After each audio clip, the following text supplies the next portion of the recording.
Dear students, आज हम gases mixture के रिगार्डिंग स्टडी करने जा रहे हैं। जब दो या दो से ज्यादा गैसेस किसी भी कंटेनर के अंदर प्रेजेंट होती हैं तो सभी गैसेस सेम वॉल्यूम ऑक्यूपाई करती हैं। जो कंटेनर का वॉल्यूम होगा वो सभी गैस के लिए वॉल्यूम होगा, क्योंकि गैस पार्टिकल फिक्स नहीं होते हैं, वो अपनी पोजीशन कॉन्टिन्यूसली क्या करते हैं, चेंज कर सकते हैं। इसका मीनिंग वो कंटेनर के किसी भी पोर्शन में प्रेजेंट हो सकते हैं। तो यहाँ पर जो किसी भी गैस का वॉल्यूम है वो टोटल कंटेनर का वॉल्यूम होगा। तो यहाँ पर अगर हमें प्रेशर कैलकुलेट करना हो तो जैसे 1 मोल नाइट्रोजन 5 लीटर कंटेनर के अंदर प्रेजेंट है एट दिस प्रेशर, तो यहाँ पर हम प्रेशर कैलकुलेट कर सकते हैं नाइट्रोजन का। ये हमने कैलकुलेट किया है using PV equal to NRT. तो यहाँ पर हम number of moles R T और वॉल्यूम की वैल्यू पुट कर रहे हैं। तो प्रेशर हमें कितना मिल रहा है, 4.48 एटमॉस्फेयर। तो अगर आपने 1 लीटर नाइट्रोजन को इस कंटेनर के अंदर इस कंडीशन में प्लेस किया है तो ये इतना प्रेशर एग्जर्ट कर रही है। अगर हम इसके अंदर अदर गैस ऐड कर देते हैं, जैसे ऑक्सीजन ऐड कर दें अंडर सेम कंडीशन, तो वो भी कितना प्रेशर एग्जर्ट करेगी, 4.48 एटमॉस्फेयर। क्योंकि आपको पता है प्रेशर किसके ऊपर डिपेंड करता है, नंबर ऑफ पार्टिकल्स के ऊपर डिपेंड करता है। किसके पार्टिकल प्रेजेंट है उसके ऊपर डिपेंड नहीं करता। तो अगर आपने दोनों के क्वांटिटी 1 मोल ली है तो जितना प्रेशर इस कंटेनर में नाइट्रोजन का होगा उतना ही किसका होगा, ऑक्सीजन गैस का होगा। टोटल प्रेशर क्या होगा, सभी गैस के प्रेशर का सम। टोटल प्रेशर में किसी भी गैस के प्रेशर को हम क्या बोलते हैं, पार्शियल प्रेशर। पार्शियल का मीनिंग क्या है, पार्ट। तो यहाँ पर जो टोटल प्रेशर होगा वो नाइट्रोजन और ऑक्सीजन के पार्शियल प्रेशर का क्या होगा, सम होगा। तो यहाँ पर टोटल हमें क्या मिल रहा है, 8.96 एटमॉस्फेयर। इसी ऑब्जर्वेशन के बेस पर डाल्टन ने प्रेशर के रिगार्डिंग एक रूल दिया जिसे हम बोलते हैं Dalton's law of partial pressure. ये क्या कहता है कि जो टोटल प्रेशर है वो सभी गैस के पार्शियल प्रेशर का क्या होगा, सम होगा। अभी हमने मैथमेटिकली कवर भी किया है। 1 मोल नाइट्रोजन 1 मोल ऑक्सीजन सेम कंटेनर में जब प्रेजेंट है तो दोनों का प्रेशर क्या है, सेम है, that is partial pressure. Total pressure क्या होगा, सभी के प्रेशर का सम होगा। तो ये एक्सपेरिमेंटल ऑब्जर्वेशन के बेस पर था।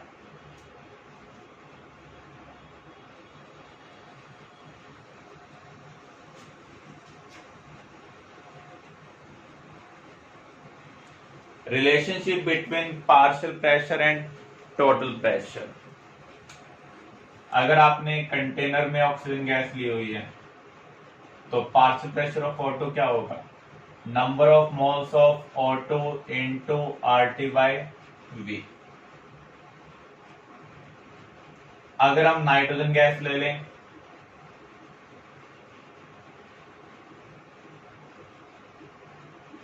तो number of moles of nitrogen gas into RT by V। दोनों सेम कंटेनर को ऑक्यूपाई कर रहे हैं तो दोनों के लिए वॉल्यूम क्या होगा, सेम होगा। कंडीशन भी क्या है, सेम है। अब जो प्रेशर है वो नंबर ऑफ मोल्स के ऊपर डिपेंड कर रहा है। टोटल प्रेशर क्या होगा, n total into RT by V। Total pressure हम कैसे ऑब्टेन कर सकते हैं, या पार्शियल प्रेशर को हम कैसे रिलेट कर सकते हैं टोटल प्रेशर के साथ। इसके लिए मैं इक्वेशन 1 को इक्वेशन 3 से डिवाइड कर रहा हूं। PO2 बाय P टोटल क्या होगा, NO2 RT by V n total RT by V। RT by V से RT बाय V क्या हो जाएगा, कैंसिल हो जाएगा। इसको हम क्या कहेंगे, number of moles of A component divide by total number of moles. ये क्या है, मोल फ्रैक्शन है।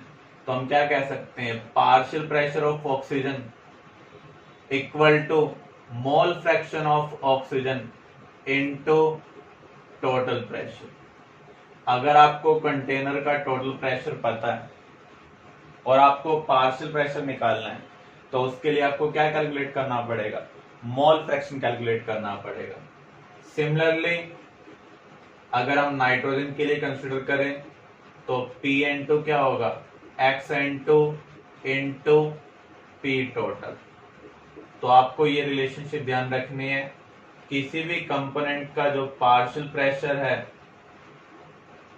वो हमें कैसे मिलेगा, मोल fraction of that component into total pressure of gaseous mixture. Clear. Normally जब भी हम किसी केमिकल प्रोसेस में गैस को ऑब्टेन करते हैं, जैसे यहाँ पर हम पोटेशियम क्लोराइड को डिकम्पोज कर रहे हैं, तो हमें जो ऑक्सीजन गैस मिल रही है उसको हम वाटर के ऊपर कलेक्ट कर रहे हैं। जब हम किसी भी गैस को वाटर या किसी भी लिक्विड के ऊपर कलेक्ट करते हैं तो वहां पर उस लिक्विड के वेपर्स भी प्रेजेंट होंगे और यहाँ पर ऑक्सीजन गैस भी प्रेजेंट है। अगर हम यहाँ पर मैनोमीटर कनेक्ट करते हैं तो उस केस में जो मैनोमीटर प्रेशर रिकॉर्ड करेगा वो दो चीजों का सम होगा, pressure of oxygen gas plus pressure of water vapours. जो वेपर प्रेशर है किसी भी लिक्विड का वो एक पार्टिकुलर टेम्परेचर के ऊपर कांस्टेंट होता है, वो वॉल्यूम के ऊपर डिपेंड नहीं करता। और वाटर के वेपर प्रेशर को हम एक्वस टेंशन भी बोलते हैं। जो गैस का प्रेशर है वो कंटेनर के वॉल्यूम के ऊपर डिपेंड करता है, लेकिन जो वेपर प्रेशर है वो कंटेनर के वॉल्यूम से क्या होता है, इंडिपेंडेंट होता है। तो यहां पर हम डाल्टन लॉ का यूज कर क्या कह सकते हैं, pressure of moist gas given by pressure of dry gas plus pressure of water vapours. क्योंकि डाल्टन लॉ के अकॉर्डिंग जब नॉन रिएक्टिंग गैसेज किसी भी कंटेनर के अंदर प्रेजेंट होंगी तो टोटल प्रेशर क्या होगा, sum of partial pressure of all the components. This is the application of Dalton law of partial pressure.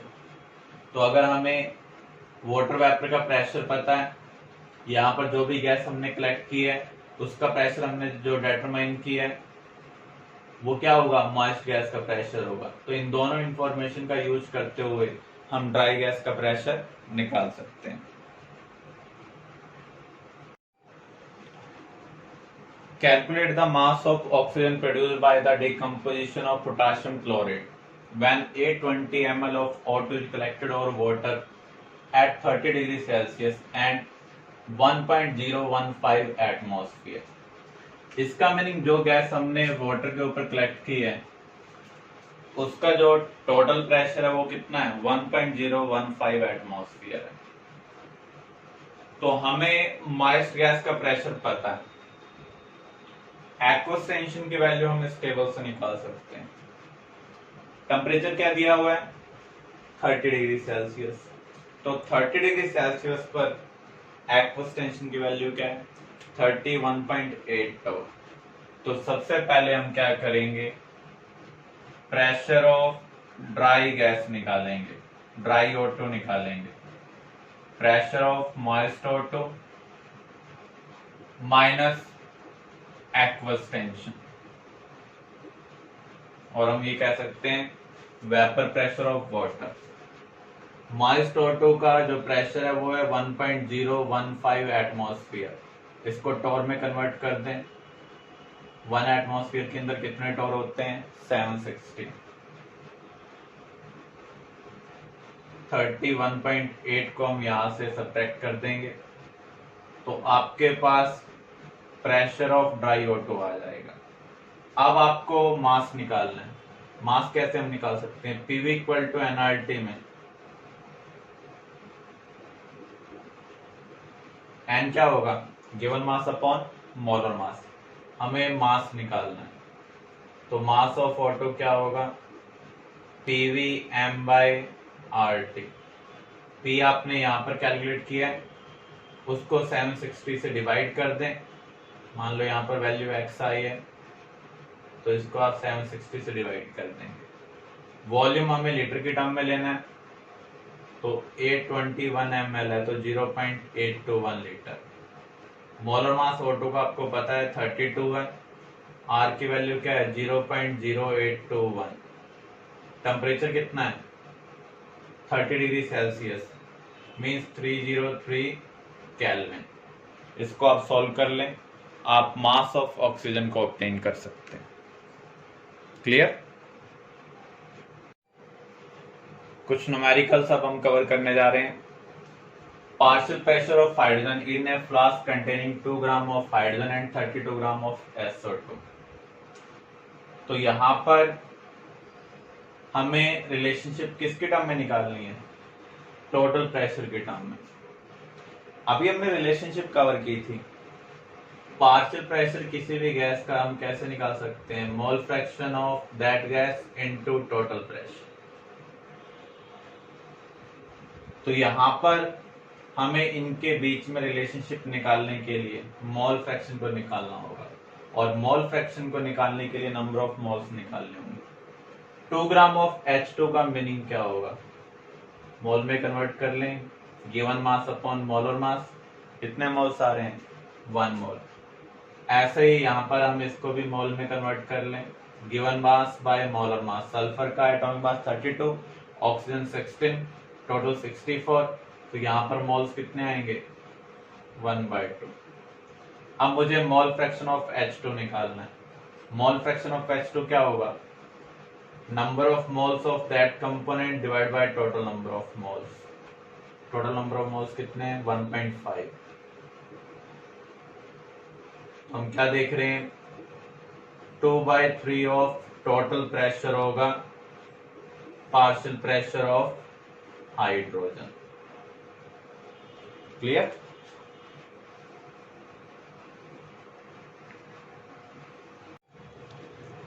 Another problem. A dry gas occupies 136.5 cubic centimeter at STP. If the same mass of the gas is collected over water at 27 degrees Celsius at a total pressure of 725 torr, what volume does it occupy? The vapor pressure of water at 27 degrees Celsius is 25 torr. तो यहाँ पर हमें moist gas का pressure दिया हुआ है, aqueous tension दिया हुआ है, तो इसका यूज कर हम प्रेशर ऑफ ड्राई गैस निकाल सकते हैं। प्रेशर ऑफ ड्राई गैस क्या होगा, pressure of moist gas minus aqueous tension. तो यहां पर 725 माइनस 25, क्योंकि कितना दिया हुआ है 25, 700 टोर। अब हमें फाइंड आउट क्या करना है, वॉल्यूम फाइंड आउट करना है, और एसटीपी कंडीशन में वॉल्यूम आपको क्या दिया हुआ है 136.5 क्यूबिक सेंटीमीटर। तो यहाँ पर हम यूज करेंगे P1 V1 upon T1 equal to P2 V2 upon T2। एक सेट को हम एसटीपी ले लेते हैं, दूसरे को non STP.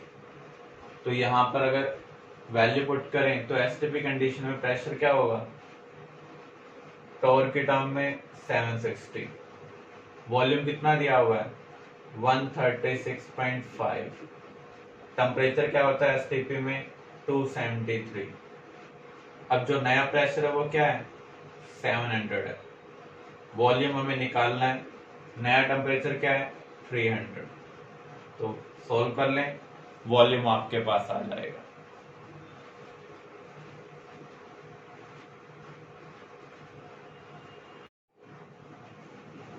Another problem, a mixture of ammonia and hydrogen gas is placed in a sealed container at 300 Kelvin. The total pressure is 0.5 atmosphere.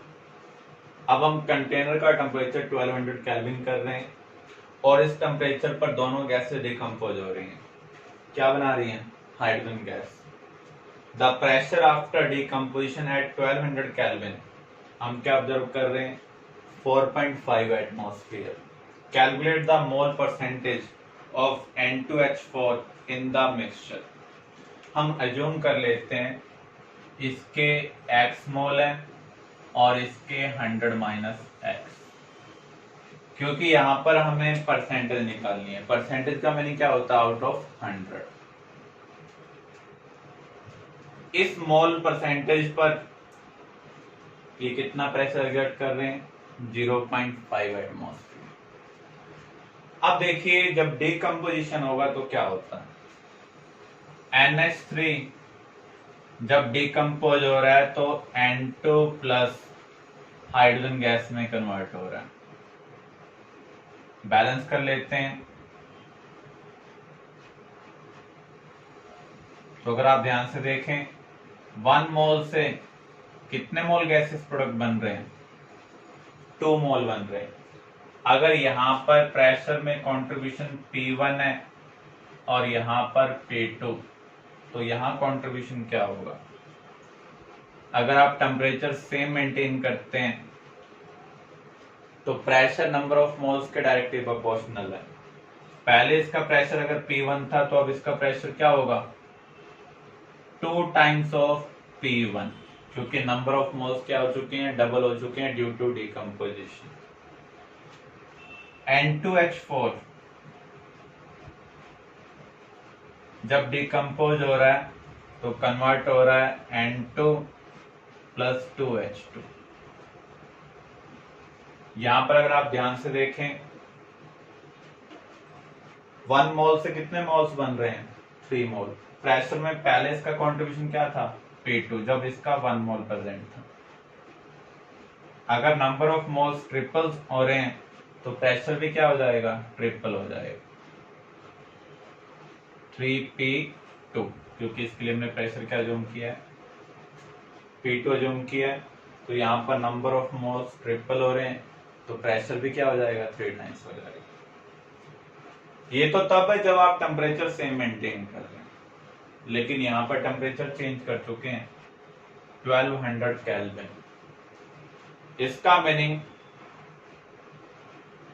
जो pressure है वो भी इंक्रीज होगा। प्रेशर टेम्परेचर के डायरेक्टली प्रोपोर्शनल होता है। अगर आप टेम्परेचर 4 टाइम्स कर रहे हैं, यहाँ पर बिगनिंग का टेम्परेचर क्या दिया हुआ है? 300 केल्विन, अब क्या है? 1200 केल्विन। अगर आप टेम्परेचर 4 टाइम्स करेंगे तो प्रेशर भी क्या हो जाएगा? 4 टाइम्स हो जाएगा। अगर आप टेम्परेचर सेम मेंटेन करते तो प्रेशर 2P1 था, अब आप 1200 केल्विन कर रहे हैं तो प्रेशर क्या हो जाएगा? इसका 4 times means 8P1। Similar way में यहां पर भी 4 टाइम्स हो जाएगा 12P2। तो बिगनिंग में हम क्या कह सकते थे? P1 प्लस P2 कितना है? 0.5। अब आप देखें 8P1 प्लस 12P2 कितना है? 4.5। तो यहां से सॉल्व कर कर P1 और P2 की वैल्यू निकालें। अब इसके बाद आपको मोल्स को निकालना। प्रेशर नंबर ऑफ मोल्स के डायरेक्टली प्रोपोर्शनल होता है। तो P1 किससे रिलेटेड है? X से। P2 किससे रिलेटेड है? 100 माइनस X से। आप P1 P2 ऑलरेडी कैलकुलेट कर चुके हैं, इसका यूज कर कर आप X कैलकुलेट कर लें। अगर आप X कैलकुलेट कर लेंगे तो आपके पास मोल परसेंटेज आ जाएगी। फिर से आप देख लें, मैंने यहाँ पर क्या किया है? मिक्सचर के अंदर मैंने अज्यूम किया टोटल नंबर ऑफ मोल्स 100 है। इसके X, इसके क्या है? 100 minus X। Under this condition ये प्रेशर P1 एग्जर्ट कर रहा है और ये P2। तो यहां पर इन दोनों के प्रेशर का सम टोटल प्रेशर के इक्वल होगा 0.5। जब हम टेम्परेचर चेंज कर रहे हैं तो ये गैसेस डिकम्पोज हो रही है। अमोनिया डिकम्पोज होता है तो नाइट्रोजन और हाइड्रोजन गैस में कन्वर्ट हो रहा है। हाइड्रोजन जब डिकम्पोज हो रहा है तो वो भी नाइट्रोजन और हाइड्रोजन गैस में कन्वर्ट हो रहा है। रिएक्शन को बैलेंस किया तो हम क्या ऑब्जर्व कर रहे हैं, अमोनिया के केस में 1 मोल से 2 मोल गैसेस प्रोडक्ट बन रहे हैं। इसका मीनिंग जब नंबर ऑफ मोल्स डबल होंगे तो प्रेशर भी क्या होगा, डबल होगा। तो यहाँ पर पहले प्रेशर P1 था, अब प्रेशर क्या हो जाना चाहिए, 2P1 हो जाना चाहिए। ऐसे ही हाइड्रोजन के केस में हम देखें तो 1 मोल गैसेस रिएक्टेंट से 3 मोल गैसेस प्रोडक्ट बन रहे हैं, यानी मोल्स 3 टाइम्स हो रहे हैं, तो प्रेशर भी क्या हो जाना चाहिए, 3 टाइम्स हो जाना चाहिए। अब टेम्परेचर का भी इम्पैक्ट प्रेशर के ऊपर होता है। अभी जो मैंने सिनारियो लिया है वहां पर हमने टेम्परेचर कांस्टेंट रखा है, लेकिन एक्चुअल में टेम्परेचर क्या हो चुका है, 300 केल्विन से 1200 केल्विन। तो यहाँ पर जब टेम्परेचर 4 टाइम्स होगा तो प्रेशर भी क्या हो जाएगा, 4 टाइम्स। तो यहाँ पर 2P1 का क्या हो जाना चाहिए, 8P1। 3P2 का क्या हो जाना चाहिए, 12P2। 4 टाइम्स कर दिया। इन दोनों प्रेशर का सम आपको दिया हुआ है, क्या दिया हुआ है, 4.5। तो इसको सॉल्व करेंगे, P1 और P2 की वैल्यू निकाल लेंगे। अब प्रेशर नंबर ऑफ मोल्स के डायरेक्टली प्रोपोर्शनल होता है, तो P1 x के डायरेक्टली प्रोपोर्शनल होगा, P2 100 माइनस x के। तो यहां से आप x की वैल्यू निकाल लें और x का यूज कर आप अमोनिया, हाइड्रोजन, इनकी परसेंटेज को डिटरमाइन कर सकते हैं।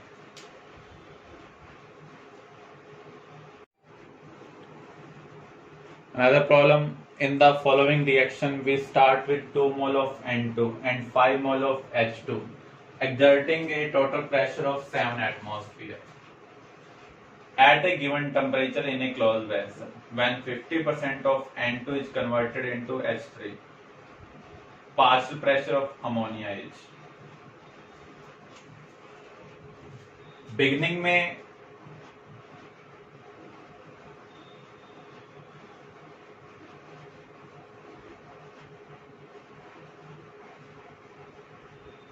नाइट्रोजन हाइड्रोजन के मोल्स आपको दिए हुए हैं और टोटल प्रेशर भी दिया होगा।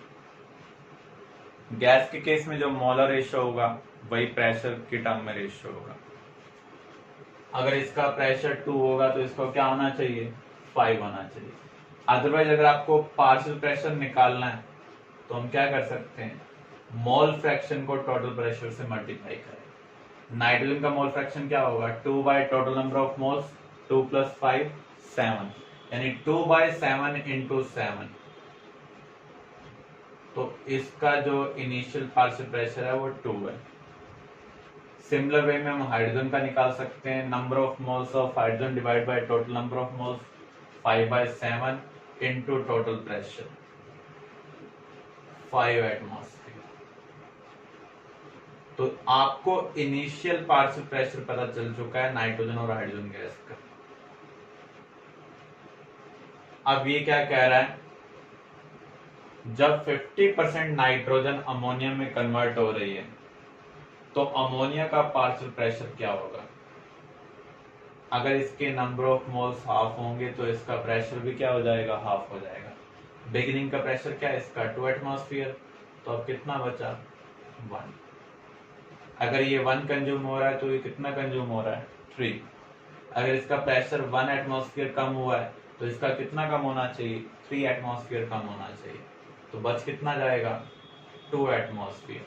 ये रिलेशनशिप सिर्फ गैसियस के लिए एप्लीकेबल होगी, अदर के लिए एप्लीकेबल नहीं है, क्योंकि जो मैनोमीटर है वो सिर्फ गैस के प्रेशर को रिकॉर्ड करता है, ना ही लिक्विड को, ना ही सॉलिड के प्रेशर को रिकॉर्ड करता है। तो यहाँ पर हम क्या देख रहे हैं, 50% कंज्यूम होने की वजह से इसका प्रेशर हाफ हो गया, क्योंकि प्रेशर नंबर ऑफ मोल्स के डायरेक्टली प्रोपोर्शनल। अगर इसका 1 मोल कंज्यूम हो रहा है तो इसका 3 मोल कंज्यूम हो रहा है। तो यहाँ पर अगर इसका प्रेशर 1 कम हुआ है तो इसका प्रेशर कितना कम हो जाना चाहिए, 3 कम हो जाना चाहिए। 1 से ये कितना प्रोड्यूस हो रहा है, 2। तो इसका प्रेशर अगर 1 कम हुआ है तो इसका प्रेशर कितना बढ़ना चाहिए, 2 बढ़ जाना चाहिए। पहले 0 था तो अब क्या हो जाएगा, 2। अब हमें पार्शियल प्रेशर ऑफ अमोनिया निकालना है। पार्शियल प्रेशर हम कैसे निकाल सकते हैं, जो टोटल प्रेशर है उसमें इसका कितना पार्ट है? 2 एटमॉस्फेयर।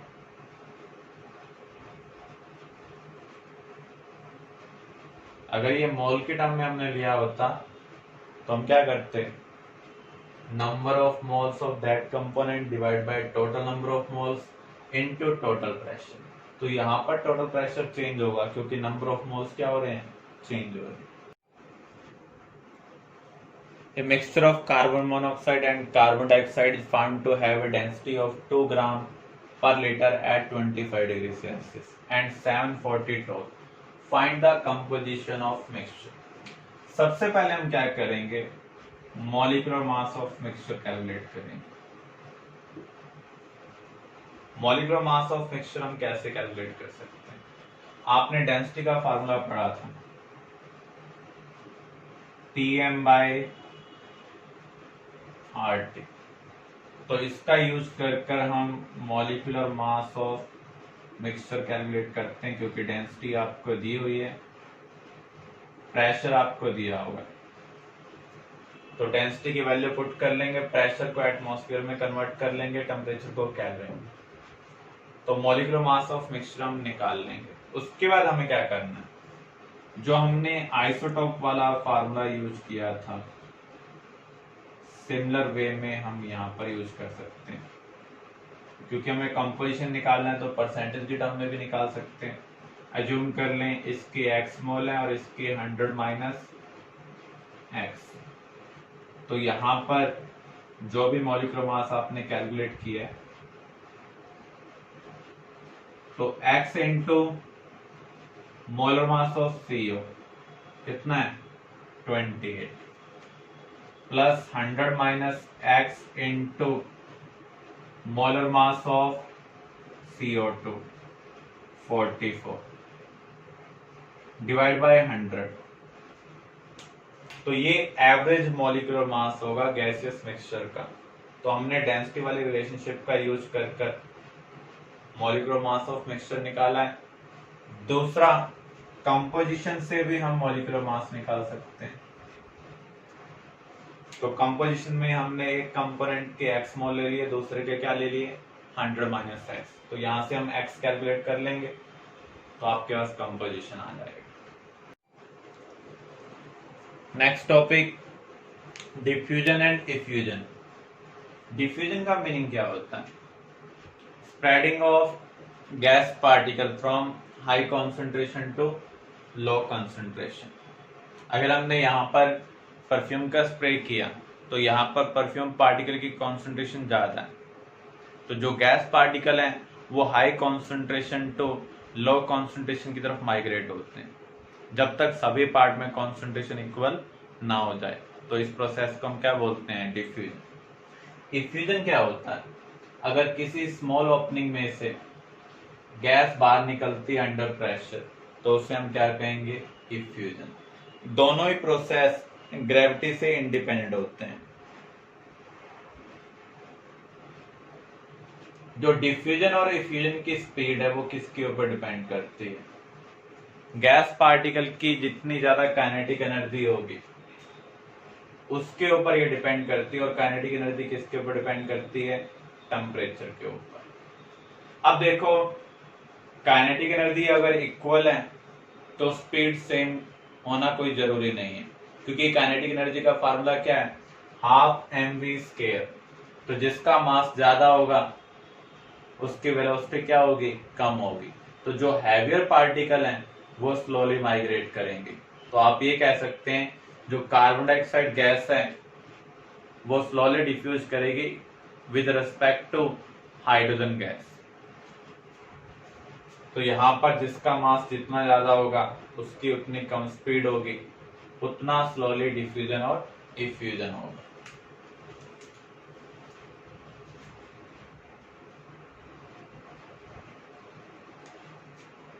जो स्पीड है वो मॉलिक्यूलर मास के इनवर्सली प्रोपोर्शनल होती है। उसी के बिहाफ पर हम कह रहे हैं rate of diffusion of gas is inversely proportional to square root of its molar mass. जो रेट ऑफ डिफ्यूजन है वो हम कई तरीके से निकाल सकते हैं।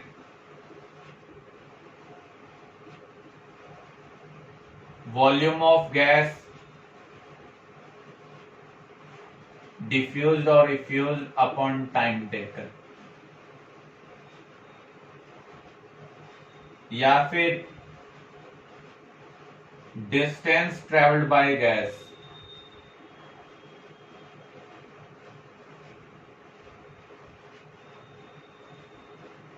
upon time taken। तो यूनिट टाइम में कितना वॉल्यूम गैस का डिफ्यूज या इफ्यूज हो रहा है, that is rate of diffusion. Unit time में कोई गैस कितना डिस्टेंस ट्रेवल कर रही है, that is also rate of diffusion और इफ्यूजन। ये सभी स्पीड के डायरेक्टली प्रोपोर्शनल होंगे, और जो स्पीड है वो रूट ऑफ मॉलिक्यूलर मास और वेपर डेंसिटी के इनवर्सली प्रोपोर्शनल होगी।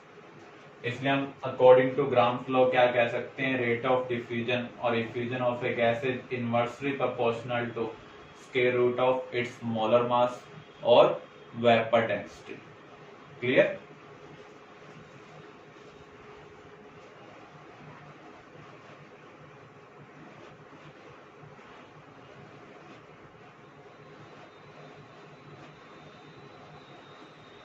तो यहां पर हमने दो गैसेज को कंसिडर किया,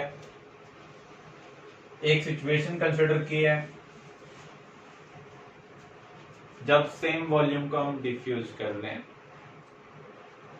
अगर गैसेस डिफरेंट हैं तो वो डिफरेंट टाइम लेंगे। तो यहाँ पर टाइम t1 और यहाँ पर क्या है t2। तो रेट ऑफ डिफ्यूजन क्या होगा, वॉल्यूम अपॉन टाइम। इसके लिए भी वॉल्यूम अपॉन टाइम।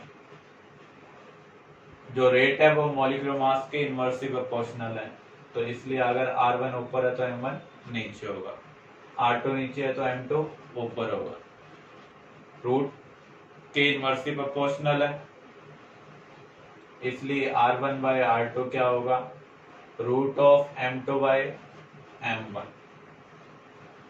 अगर हम टाइम निकालना चाह रहे हैं तो उस केस में क्या होगा, T2 by T1 equal to root of M2 by M1। Numerical में क्या सिचुएशन दी हुई है उसके अकॉर्डिंग हम रिलेशनशिप का यूज करेंगे।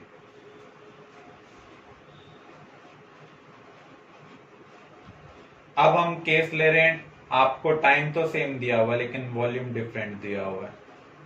तो यहां पर वॉल्यूम हमने V1 ले लिया, वॉल्यूम V2, टाइम दोनों के लिए सेम है, रिलेशनशिप वही रहेगी, रूट ऑफ मोलर मास के इनवर्सली प्रोपोर्शनल होगा। तो जब हम सॉल्व कर रहे हैं तो आपको क्या मिल रहा है, V1 by V2 equal to root of M2 by M1।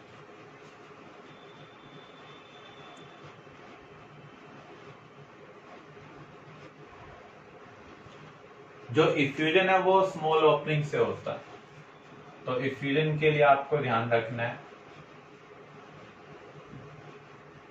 Directly proportional to area of opening, क्योंकि यहां पर जो गैस है वो स्मॉल ओपनिंग से बाहर आ रही है। तो जितना ज्यादा एरिया होगा उस ओपनिंग का उतना ज्यादा रेट ऑफ इफ्यूजन होगा। दूसरा, प्रेशर डिफरेंस कितना है कंटेनर के इनसाइड और आउटसाइड, तो प्रेशर के भी डायरेक्टली प्रोपोर्शनल होगा। जितना ज्यादा कंटेनर के अंदर प्रेशर होगा उतना ज्यादा रेट ऑफ इफ्यूजन होगा। अगर मिक्सचर ऑफ गैस है,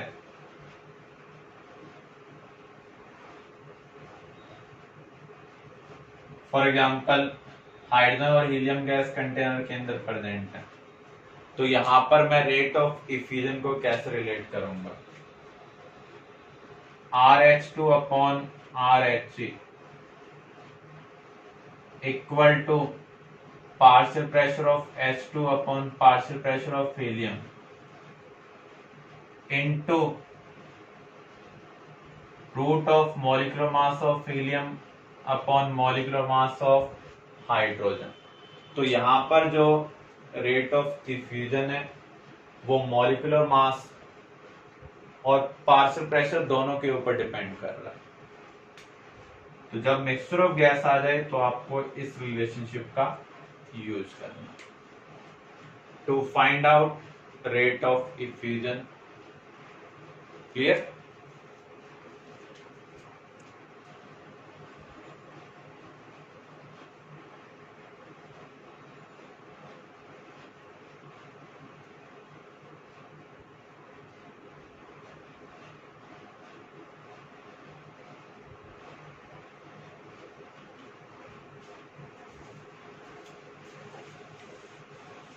Determine the relative rate of diffusion of krypton and bromine.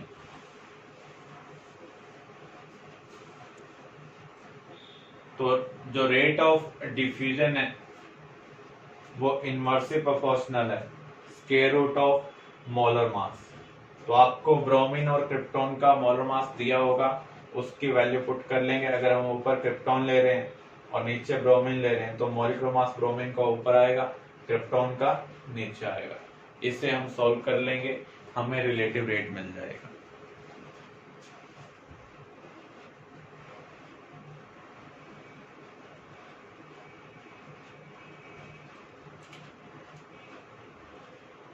A molecule of oxygen gas has an average speed of 12.3 meter per second at a given temperature and pressure. What is the average speed of hydrogen molecule at the same condition?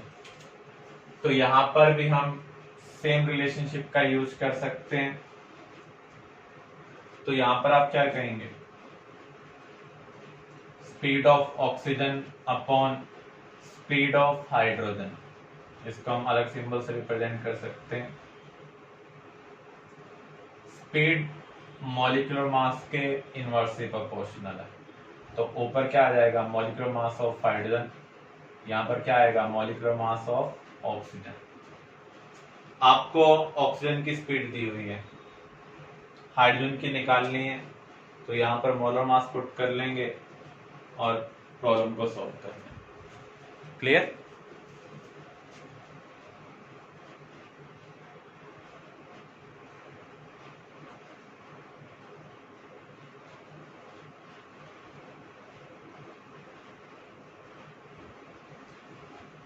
Exam में इस type के question पूछे जा सकते हैं आपसे।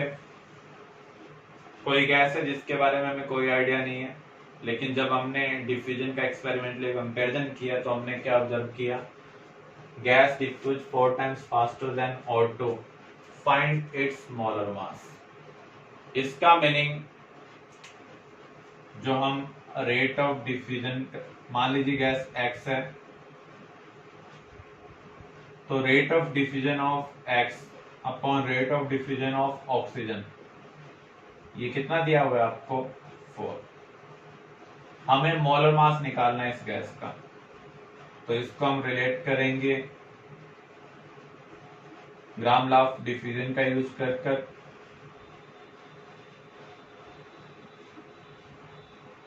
ग्राम law के according जो रेट ऑफ डिफ्यूजन है वो इनवर्सली प्रोपोर्शनल है square root of molar mass. तो Rx अपॉन R2 क्या होगा? Equal to root of MO2 upon Mx। Molecular mass of O2 आपको पता है, इसका रेशियो आपको दिया हुआ है, Mx की वैल्यू हम निकाल लेंगे। 4:1 molar mixture of helium and methane is diffusing through a pinhole at a constant temperature. What is the composition of mixture diffusing out initially? तो जब भी आपको मिक्सचर ऑफ गैस दिया हो तो आपको पार्शियल प्रेशर को भी कंसिडर करना है, क्योंकि मिक्सचर के अंदर सभी गैस का प्रेशर इक्वल नहीं होता। जो रेट ऑफ डिफ्यूजन है वो area of aperture, area of hole के ऊपर भी डिपेंड करता है, प्रेशर के ऊपर भी डिपेंड करता है और मॉलिक्यूलर मास के ऊपर भी डिपेंड करता है। तो यहाँ पर हमारे लिए रिलेशनशिप क्या होगी? Rate of diffusion of helium upon rate of diffusion of methane directly proportional to partial pressure. तो यहाँ हीलियम है तो यहाँ पार्शियल प्रेशर ऑफ हीलियम आएगा, यहाँ मीथेन है तो यहाँ partial pressure of methane. but inversely proportional to square root of molecular mass. तो ये रिलेशनशिप हमने बना दी है। इस रिलेशनशिप में आप वैल्यू पुट करेंगे और प्रॉब्लम को सॉल्व करेंगे। जो मोलर रेशियो आपको दिया होगा वही क्या होगा, पार्शियल प्रेशर का रेशियो होगा। यहाँ पर मोलर रेशियो आपको 4:1 दिया हुआ है, तो पार्शियल प्रेशर भी किस रेशियो में होंगे, 4:1 में होंगे। मॉलिक्यूलर मास कितना है मीथेन का, 16, हीलियम का 4। सोल्व कर लें। आपको इफ्यूजिंग मिक्सचर का A balloon filled with ethylene is pricked with a sharp point and quickly dropped in a tank full of hydrogen at the same pressure. After a while, the balloon will have balloon के साथ क्या हो रहा है, उसका size increase हो रहा है या डिक्रीज हो रहा है, वो हमें देखना है। इसके अंदर इथाइलिन गैस प्रेजेंट है और जिस टैंक के अंदर हमने प्लेस किया है वहां पर कौन सी गैस है, हाइड्रोजन गैस है। प्रिक करने का मीनिंग क्या, हमने यहाँ पर एक होल क्रिएट कर दिया, तो यहाँ से गैस बाहर भी जा सकती है और अंदर भी जा सकती है। अगर ज्यादा वॉल्यूम अंदर आएगा तो बैलून का साइज इंक्रीज हो जाएगा। अगर ज्यादा गैस बाहर जाएगी तो उस केस में जो बैलून है उसका साइज डिक्रीज हो जाएगा, वो श्रिंक हो जाएगा। अगर इक्वल वॉल्यूम बाहर जा रहा है और इक्वल वॉल्यूम अंदर आ रहा है तो उस केस में जो बैलून है उसका साइज क्या रहेगा, सेम रहेगा। यहाँ पर अगर आप ध्यान से देखें दोनों गैस का मॉलिक्यूलर मास सेम नहीं है, तो जिस गैस का मॉलिक्यूलर मास कम होगा वो ज्यादा डिफ्यूज होगी, इफ्यूज होगी। तो यहाँ पर हाइड्रोजन का मोलर मास कम है तो इस होल के थ्रू ज्यादा हाइड्रोजन गैस अंदर जाएगी। क्योंकि इथाइलिन का मोलर मास ज्यादा है तो इथाइलिन गैस कम बाहर आएगी। इसका मीनिंग यहाँ पर गैस के मोल्स क्या हो रहे हैं, इंक्रीज हो रहे हैं, तो वॉल्यूम भी क्या होगा, इंक्रीज होगा। तुम्हारा आंसर क्या होगा, जो बैलून है वो क्या हो जाएगा, एनलार्ज हो जाएगा, उसका साइज क्या हो जाएगा, इंक्रीज हो जाएगा।